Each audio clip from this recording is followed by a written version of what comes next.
রাধে রাধে। ওম নমো ভগবতে বাসুদেবায়। গুরু কৃপা হি কেবলম। শ্রী শ্রী গুরুদেবের আশীর্বাদ নিয়ে, শ্রী শ্রী রাধারানীর আশীর্বাদ নিয়ে আজ শ্রীমদ্ ভাগবত মহাপুরাণের প্রথম স্কন্ধের প্রথম অধ্যায়ের 63 নম্বর শ্লোক থেকে 80 নম্বর শ্লোক অবধি পড়ে শোনাচ্ছি। জয় রাধা বল্লভ শ্রী হরিবংশ।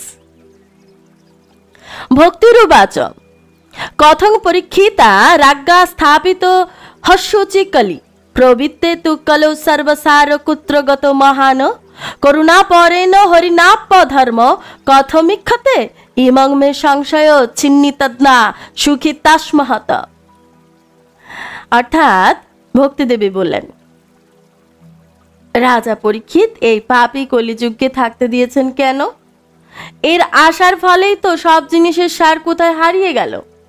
করুণাময় শ্রীহরি বা এইসব অনাচার কিভাবে সহ্য করছেন? হে মুনিবর, আমার এই সংশয় আপনি নিরসন করুন। আপনার কথায় আমি বড়ই শান্তি পাচ্ছি। নারদ উবাচ যদি পৃষ্ঠতয়া বালে প্রেমত শ্রবণং কুরু সর্ববক্ষামি তে ভদ্রে কৌশলং তে গমিষ্যতি। নারদ বললেন, হে সাধ্বী, তুমি জিজ্ঞাসায় যখন করলে তখন মন দিয়ে শোনো। আমি তোমাকে সব খুলে বলবো, তাতে তোমার সব দুঃখ দূর হয়ে যাবে। যদা মুকুন্দ ভগবান খা ত্যক্তা সপদঙ্গত তদিন্নাথ কলিয়াত সর্বসাধন বাধক দৃষ্টি দিগ্বিজয়ী রাজ্ঞা দীনবৎসরণঙ্গত ন ময়া মারণীয়ং সারঙ্গ ইব সারভূক। ভগবান শ্রীকৃষ্ণ যেদিন এই মর্তলোক ছেড়ে নিজের পরধামে চলে গেলেন, সেই দিন থেকেই এই মর্তে সব রকম সাধন ভজনের বিঘ্ন সৃষ্টিকারী কলিযুগের প্রবেশ হয়েছে। দিগ্বিজয়ের সময় রাজা পরীক্ষিতের নজরে পড়লে কলিযুগ অতি দিনভাবে তার শরণ গ্রহণ করল। মৌমাছির মতো সারগ্রাহী রাজা ঠিক করলেন যে একে বধ করা আমার উচিত হবে না। যৎ ফলং নাস্তি তপস্যা ন যোগেন সমাধিনা তৎফলং লভতে সম্যক কলো কেশব কীর্তনাৎ একাকারং কলি দৃষ্টা সারবত সারনিসম বিষ্ণুরথ স্থাপিত বান কলির জনাং সুখায় চ কুকর্মাচরণাৎ সার সর্বত্র নিগ্রহত্ব ধুনা পদার্থ সংস্থিতা ভূমো বীজহীনস্তু যথা। কারণ এই যোগ সাধন তপস্যা বা সমাধির দ্বারা যে ফল লাভ করা যায় না, কলিযুগে সেই ফল অতি উত্তম রূপে কেবলমাত্র শ্রীহরির নাম কীর্তনের দ্বারাই লাভ করা যায়। এই রকম অসার হওয়া সত্ত্বেও শুধুমাত্র একটা দিকে সারযুক্ত হওয়াতে তিনি কলিযুগে জন্মগ্রহণ করা জীবের মঙ্গলের উদ্দেশ্যে তাকে আশ্রয় দিলেন। এই যুগে কুকর্মে প্রবৃত্ত হওয়ার ফলে মানুষের সব কিছুই সার নষ্ট হয়ে গেছে এবং পৃথিবীর সব জিনিস বীজহীন তুষের মতো হয়ে গেছে। বিপ্রই ভাগরবর্তী বার্তা গেহে গেহে জনে জনে কারিতাং কন লোভেন কথা সারস্তগত অতুর্গ ভুরি কর্মান নাস্তিকা রৌরবাজ্জনা তেহপি তিষ্ঠন্তি তীর্থেষু তীর্থ সারস্তুতা গত কাম ক্রোধ মহালোভ তৃষ্ণা ব্যাকুল চেতস তেহপি তিষ্ঠতি তপসি তপ সারস্তুত গত।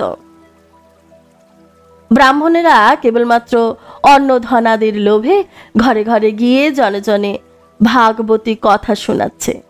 তার ফলে কথার সার বস্তুই আর থাকছে না।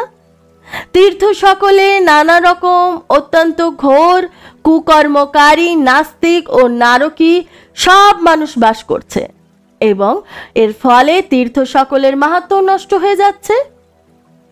যাদের চিত্ত নিরন্তর কাম ক্রোধ লোভ এবং বিষয় তৃষ্ণায় তাপিত হচ্ছে, তারাও তপস্যার ভান করছে। মনঃসঞ্চার জলদ দাভাদ্দবাভা পাখণ্ড সংশ্রয়াৎ শাস্ত্রানভ সনশ্চৈব ধ্যান যোগ ফলঙ্গতম পণ্ডিতাস্তু কলতেন্ত্র রমন্তে মোহিশাইব পুত্র শোত পাদনে দক্ষা অদক্ষা মুক্তি সাধনে নহি বৈষ্ণবাবতা কুত্র সম্প্রদায় পুরুষরা এবং প্রলয়ত্তাং প্রাপ্তং বস্তু সার স্থলে স্থলে অয়ং তু যুগ ধর্ম হি বর্ততে কস্য দূষণম অনন্তু পুণ্ডরিকাক্ষ সহতে নিকটে স্থিত। মনকে বশীভূত না করে লোভ দণ্ড পাষণ্ড আচরণের আশ্রয় নেওয়ায় এবং শাস্ত্রের অধ্যয়ন না করার ফলে ধ্যান যোগের ফল শেষ হয়ে গেছে। পণ্ডিত বিদ্বানদের আজ এমন দশা যে তারা নিজেদের স্ত্রীদের সাথে মহিষের মতো রতি ক্রীড়া করছে। সন্তান উৎপাদনেই তারা দক্ষ, মুক্তির সাধনে তারা সর্বতোভাবে অযোগ্য হয়ে উঠেছে। সম্প্রদায়গতভাবে প্রাপ্ত বৈষ্ণবের লক্ষণও কোথাও দেখা যাচ্ছে না। এইভাবেই সর্বত্র সব কিছুর সার ভাগ লুপ্ত হয়ে গেছে। যুগের এটি স্বভাব, এতে কারো দোষ নেই। সেই জন্য ভগবান পুণ্ডরীকাক্ষ অত্যন্ত কাছে থাকা সত্ত্বেও সব সহ্য করছেন। সুত উবাচ ইতি তদ বচনং শ্রুত্তা বিস্মরং পরমম গতা ভক্তিরূপে বচ ভূয় শ্রূয়তাং তচ্চ শৌনক। সুত বললেন, হে শৌনক, দেবর্ষি নারদের এইসব কথা শুনে ভক্তি বড়ই বিস্মিত হলেন। তারপর তিনি যা বলেছিলেন তা শোনো। ভক্তিরুবাচ সুরস্যে তংহি ধনস্যসি মদবাগেন সমাগত সাধুনা দর্শনং লোকে সর্বসিদ্ধিকরং পরম জয়তি জগতি মায়ং যস্য কায়া ধবস্তে বচনং র চনমেকং কেবলং চাক্কলজ্জ ধ্রুবত দমপি জায়ত যৎকৃপাত ধ্রুবয়হং সকল কুশলং পাত্রং ব্রহ্মপুত্র নস্তামি। ভক্তি বললেন, হে দেব ঋষি, আপনি ধন্য। আমার অতীব সৌভাগ্য যে আপনি এখানে এসেছেন। সংসারের সাধুর দর্শনই সমস্ত সিদ্ধি লাভের পরম কারণ।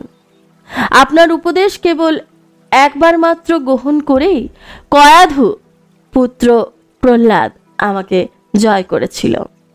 ধ্রুবও আপনার কৃপায় ধ্রুবপদ লাভ করেছিল। আপনি সর্বমঙ্গলময় এবং সাক্ষাৎ ব্রহ্মার পুত্র।